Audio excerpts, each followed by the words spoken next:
You ever been in a situation where you're really bored with a song and you want to use chord substitutions? You want to substitute what you're playing, but you don't have any idea of what to play. I'm going to teach you a quick hack to substitute any chord that you have on the fly. Before I continue, if you haven't done it, go now to gospelprogressionsuniversity.com/Gospel Keys Pro and go download my free guide. It's called What Do Pros Know That You Don't? Let's take a look at the song Here I Am to Worship. Now, I've done this before on this channel, but there's some things that I didn't talk about in that particular video that I'm going to cover now. The first 6 notes of the chorus are going to be, all right, so it's in E flat major. I'm playing in E flat major. Now, typically, you know, Here I Am to Worship, on the worship, it lands on the first beat, all right, of the chorus. So before that, you're going to have a lead up, and the lead up is going to be normally a 2-5-1 chord progression. So your 2-5-1 in F, the 2 would be, I'm sorry, in E flat, the 2 would be F, B flat, and then E flat. So you would go,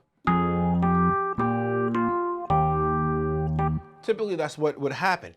You wouldn't play it just bass notes with melody. We have a bass line of a 2-5-1 and a melody that works really nice with it, creating a harmony. So we know that works. So we know that the melody works with the bass line that we have. All right, our 2, 5, and our 1. But we want to take chords, of course, and put it along with that. So we're going to play our F minor, all right? All right, 5, and back to 1. Maybe that's something you've been doing for a long time. And it's, you know, it's kind of basic, very vanilla. So you might want to take something, and there's nothing wrong with vanilla. Sometimes you need vanilla because you want to mix with other things, right? Like brownies and vanilla ice cream. So you have the 2 here, and the 5 and the 1. What we're going to do is take each bass line that we did, the root of the chord, the root of F minor is F and B flat, or E flat over B flat, and then back to E flat is going to be 2, 5, and 1 for E flat. That root, each root, we're going to take it and replace it with its relative minor. So the relative minor for F would be D. The relative minor for B flat would be G. The relative minor for E flat would be C. The thing about this is that these relative minors harmonize with one another. They go with each other. So we have D in our F, we have a D minor, all right? And then if you go to G and B flat, we have a G minor. And we go to C and E flat, we have C minor, or these are dyads, all right, versus triads, 2-note chords versus 3-note chords. So now, being that they harmonize with one another, there's some cases that my friend's friend can be my friend as well, meaning that the notes harmonize with the melody, the root notes F, B flat, and E flat. They also harmonize with D, all right, F, and C. Of course, if we played the melody along with the replacements that we just did, remember we were playing this, now we're playing this, so it worked the same way. Nothing wrong with that, right? But we don't want to play just melody and bass notes in our left hand. What we'll do now, we can take a typical chord progression, all right, a minor 7 flat 5, a dominant chord, and back to a minor chord in this case, because we have a C in the bass, the relative minor. Meaning this.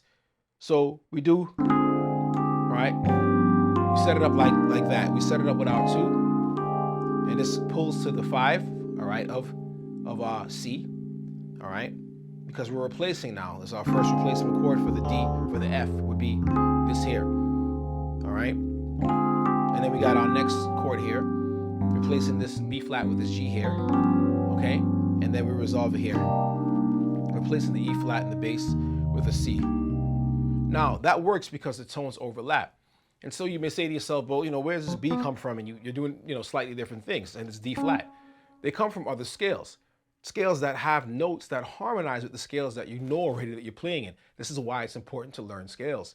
So of course, now we have overlapping harmonies. And this is why each chord can be substituted with another chord. Like we substituted the D for the F and the G for the B flat and the C for the E flat.